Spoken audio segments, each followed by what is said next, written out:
morning, welcome to another vlog. I just wanted to start a bit by talking about my day yesterday. Obviously at a time like this people are pretty much their most vulnerable, and there's been a massive emphasis on maintaining good mental health.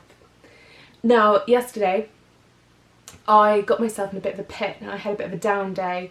So it was the first day that I basically just watched TV all day or was on my phone, so had a screen in front of me nearly all the time. We didn't go out on our walk yesterday. And just those two things combined, I think contributed to putting myself in a bit of a sad place. It really hit me yesterday for the first time, the reality of not being able to see my family. I'm a very family orientated person. I see my mum at least once a week. We are best friends. And this will be the longest amount of time that I haven't seen her in my entire life. I think up to this point the longest amount of time has been 2 weeks, and that's typically been because one or other of us are on holiday. And I think what makes it harder is not knowing when I'm going to be able to see her again. It could be a few weeks, or it could be months, it could be 6 months, and that is really difficult. All these video calling apps and whatnot are amazing, but it's not quite the same as being with the person. And I think I had a phone call with her yesterday, and I think that almost makes it harder. So last night I didn't sleep very well, had a bit of a cry, felt a bit emotional. So I was determined to look after myself a bit better today and start making some new good habits. So this morning I got up, had breakfast, watched the news like normal, and then straight away I put on a Joe Wicks video. Now I'm sure people have heard of Joe Wicks. He's kind of gone a bit viral. He has been uploading PE lessons, which I know my family have been doing with my little brother. They've been doing them every morning. So I went on his channel yesterday and he has got tons of videos and loads of home workout videos. So I started the 7-day sweat challenge this morning. It was just a 20-minute workout, but it got me in a good headspace for the day. It's productive, it's looking after myself, and hopefully I will be able to uphold this habit and keep going with it. So that's how I started my day. I also made myself a timetable of what I'm going to try and get done today with vague times. Nothing too much because I don't want to fail.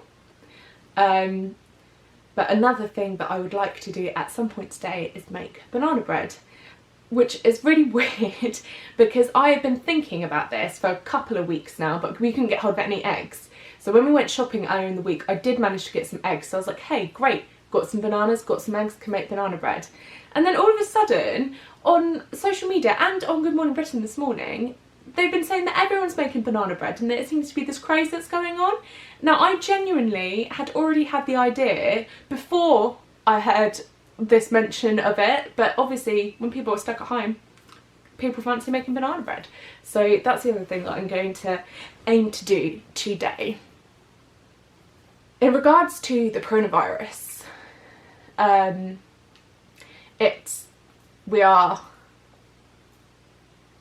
numbers are pretty big now. So in the United Kingdom there are 29,474 confirmed cases and 2,352 deaths. Big numbers. I don't really know what else there is to say in regards to that. We're still in lockdown. Probably will be for the foreseeable future. Yet to hit the peak, but I think we're getting closer.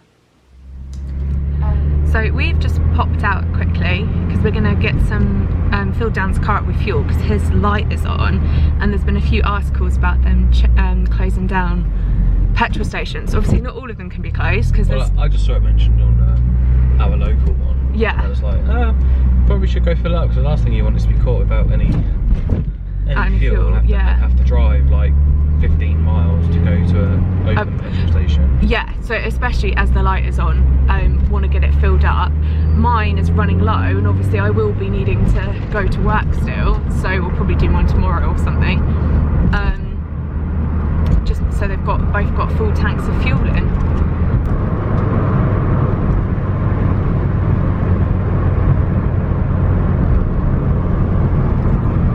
Quite an obvious lack of vehicles out on the road.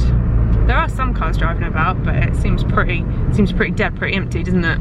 Well, this would usually be filled. Yeah. Even at this time, it would still be busy. Yeah. So we have got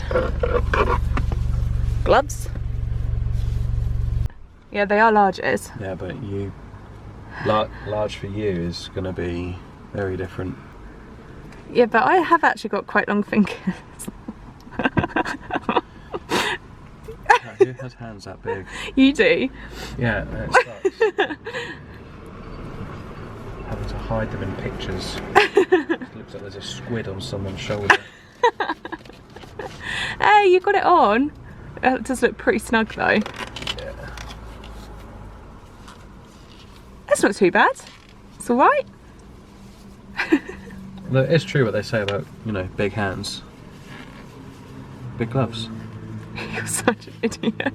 I was like, what on earth is he gonna say? Go on. The struggle face. There we go. Right, milk first. Where is the milk? I don't know. It's hard to judge, isn't it? Just get some like footage of What you do? No, we've got beet trims. Oh, okay. No, thank you. But it's dead everywhere. Like, Yeah. Everywhere's absolutely just. It's been very quiet in here. Is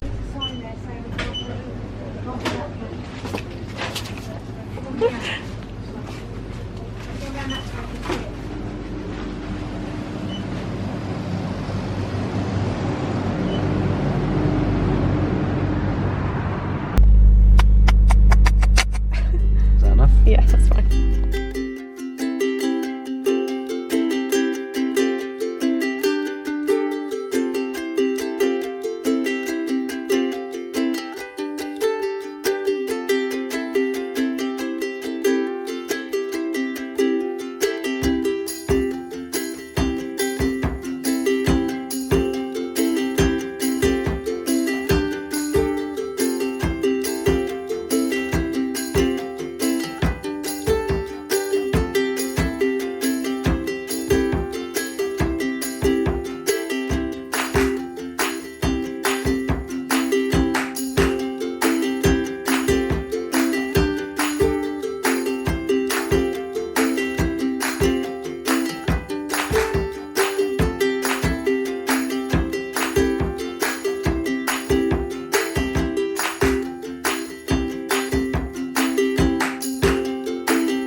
So, banana loaf is in the oven, baking away. And I thought it only fitted that I should sit down and watch the Celebrity Bake Off, the most recent one, which has Joe Sugg in it, because I haven't seen that yet, and I have been meaning to watch that. So, watching Celebrity Bake Off while my banana loaf is baking.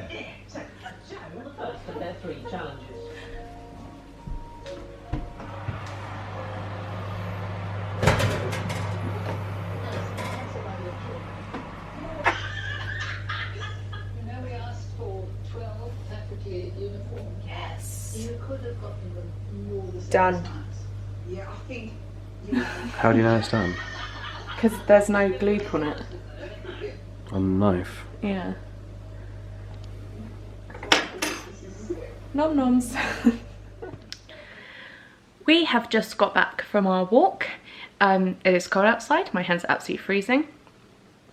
I just thought to sign off for today, I would do a quick update on the COVID-19 situation. So the confirmed cases in the UK are now at 33,718, and the deaths have gone up to 2,921. So we watched the briefing for today, which was run by Matt Haycock, and they were talking a lot about the testing situation, and people have been giving them a lot of grief, saying that we should be testing more people. I agree. I think that we need to test as many people as possible, but obviously there's a limited amount of test kits, and it needs to be prioritized as to who should take those tests. So his point was that they need to test the people who are more vulnerable and more at risk, and who may need that life depending medication and intervention in literally a life and death situation. Whereas someone who is poorly at home and is actually doing okay, have just got obviously very ill but don't seem to be at any imminent risk, would not be a priority. He was also saying that there are people, I don't know who, that have been urging him to buy more tests, as many as he can get his hands on, but he has been doing extreme testing on these tests to make sure that they are accurate.